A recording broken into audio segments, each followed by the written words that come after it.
पुणे धर्मादाय आयुक्तालयाचा अहवाल मुंबईला पाठवला। अहवालामध्ये मंदिर असल्याचं नमूद केल्याची सूत्रांकडून माहिती समोर येते। 28 तारखेला धर्मादाय आयुक्तांसमोर सुनावणी होणार आहे। जागेची पाहणी करून अहवाल पाठवल्याची माहिती समोर येते। पुणे धर्मादाय आयुक्तालयाचा अहवाल मुंबईला पाठवलेला आहे। या अहवालामध्ये मंदिर असल्याचं नमूद केल्याची सूत्रांकडून माहिती आता समोर येते।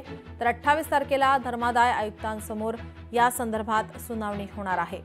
सोमवारी आता या सुनावणीतून काय निर्णय होतो याकडे सर्वांचं लक्ष असेल। जागेची पाहणी करून अहवाल पाठवल्याची माहिती 28 तारखेला धर्मादाय आयुक्तांसमोर या संदर्भात सुनावणी होणार आहे।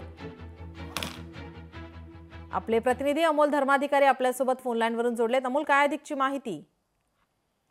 खरं तर पुण्यातील जैन बोर्डिंग जमीन व्यवहार प्रकरणामध्ये गेल्या आठवड्यामध्ये धर्मादाय आयुक्तांच्या मुंबई कार्यालयामध्ये तातडीची सुनावणी झालेली होती, ज्यामध्ये या जैन बोर्डाचा जो वाद आहे त्याला तात्पुरती स्थगिती देण्यात आलेली होती आणि त्याचबरोबर त्या ठिकाणी जैन मंदिर आहे का, ते कोणाचं आहे, ते कोण चालवतं, त्याचं क्षेत्रफळ किती, या सगळ्या बाबींचा अभ्यास करण्यासाठी सह आयुक्त धर्मादाय आयुक्ताचे जे आहेत त्या अधिकाऱ्यांना निर्देश दिलेले होते। त्यानुसार त्यांनी 2 दिवसापूर्वी पाहणी देखील केलेली होती आणि आता जो अहवाल आहे तो मुंबईला पाठवल्याची माहिती सूत्रांकडून मिळालेली आहे। आणि महत्त्वाचं म्हणजे या अहवालामध्ये त्या ठिकाणी जैन मंदिर आहे असं सुद्धा नमूद करण्यात आलेलं आहे आणि त्यामुळे जैन समुदायाची जी मागणी आहे की ही संपूर्ण डील, हा जो व्यवहार झालेला आहे तो रद्द करावा, त्या दृष्टीने हा अहवाल अतिशय महत्त्वाचा असणार आहे।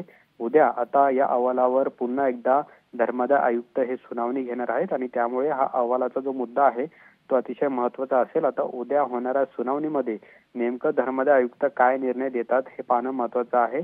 जैन समुदायाकडून या संपूर्ण जमीन व्यवहाराची जी प्रक्रिया झालेली आहे ती कायद्याला धरून झालेली नाही असा त्यांचा आक्षेप आहे आणि त्यामुळे हा सर्व व्यवहार रद्द करावा अशी मागणी त्यांची आहे। त्या दृष्टीने आता हा अहवाल जो मुंबईला पाठवलेला आहे, ज्याच्यावर उद्या सुनावणी होणार आहे, तो अतिशय महत्त्वाचा असणार आहे आणि उद्या धर्मादाय आयुक्त नेमका या सुनावणीमध्ये काय निकाल देतात याकडे जैन समुदायाचं सुद्धा लक्ष लागलेलं आहे। जी, धन्यवाद आपण दिलेल्या सविस्तर माहितीसाठी। लोकशाही मराठी ऐका, पहा, जागरूक रहा।